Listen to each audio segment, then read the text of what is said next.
pricing. Yeah, well, for more on IPOs, given the fact that in the midst of all of these trade headlines and the moves in the markets, we do have the busiest week to date for the year for IPOs. We're going to stick with that theme right now. IPO expert Brian Hamilton, who co-founded SageWorks for private company analysis, and argues in a recent Barron's article that investors are simply guessing valuations today. Also joining us, former Zipcar chairman and CEO, also executive in residence at VC firm General Catalyst, Scott Griffith. Gentlemen, good morning to you both. Brian, I'll start with you and this Sure. op-ed on Uber, on Lyft, and on this wave of tech IPOs. Why are you so skeptical? Well, here's the deal. These companies are losing a ton of money, and if you actually listen to this Uber, they don't even seem to care about profitability, things that are very important in a security instrument. So my beef is this. It's not that they're going public, good models, sticky products, but the valuations are off the roof. Look at Lyft. I look at Uber as largely Lyft 2.0.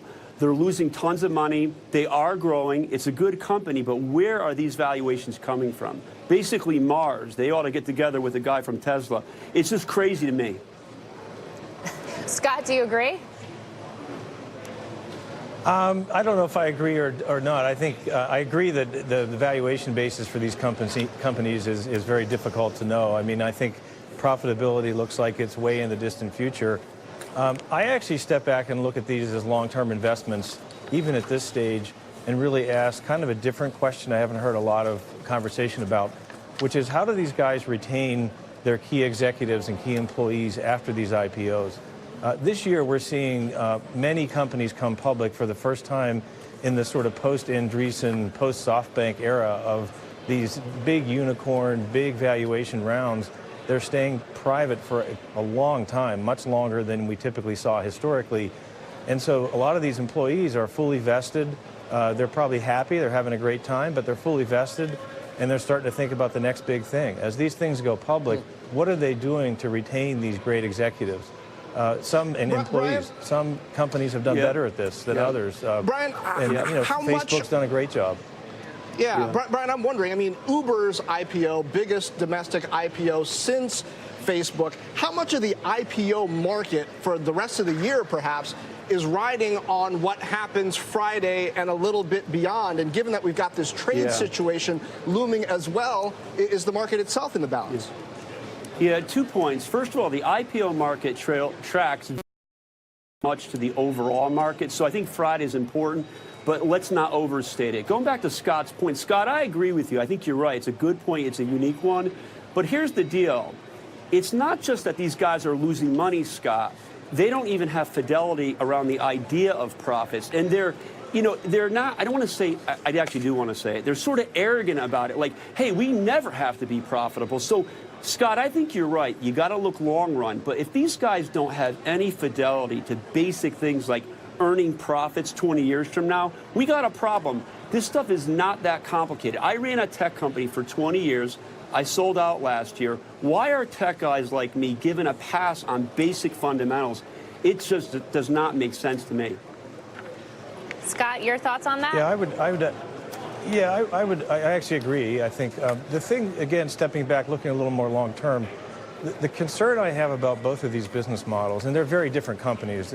There's been a lot of talk about that, geographically, the business models themselves. When you take a look at this, the worry I have is that they depend on a lot of external factors, regulatory factors, the drivers themselves, pricing that they can't always control, caps on the number of drivers in major cities like New York.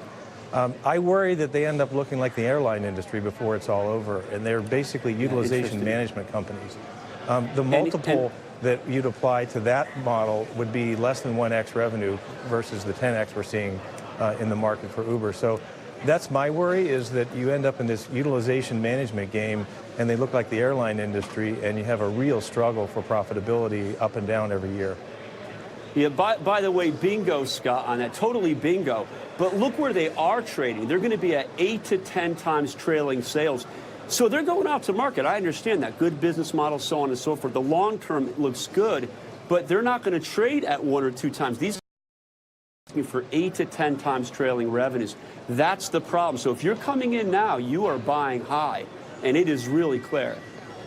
So, Scott, is that what you're saying, that these, in your opinion, are that much overvalued? I mean, how do you value a company that, I mean, I don't sense that Uber's saying 20 years from now we won't be profitable, but for the next 3 to 5, certainly they feel like they have some running room. So how do you value a company like that in a market like this where, heck, we got Beyond Meat at around $80 a share?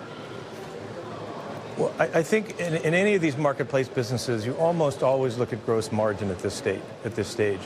And that's the challenge. And people will give, I think, a lot of room to everything below gross margin under the assumption there's a lot of infrastructure, country by country, state by state, city by city. I think they're going to get a flyer on that for a while. The challenge is gross margin. And the shocker for me in the prospectus is the take rate. It's in the very low 20%, 21% range. I'm concerned about the gross margin if that's where it stays. And does it even get more pressure from other competition as it comes in? So I'd take everything below gross margin, give it a flyer for 4 or 5 years.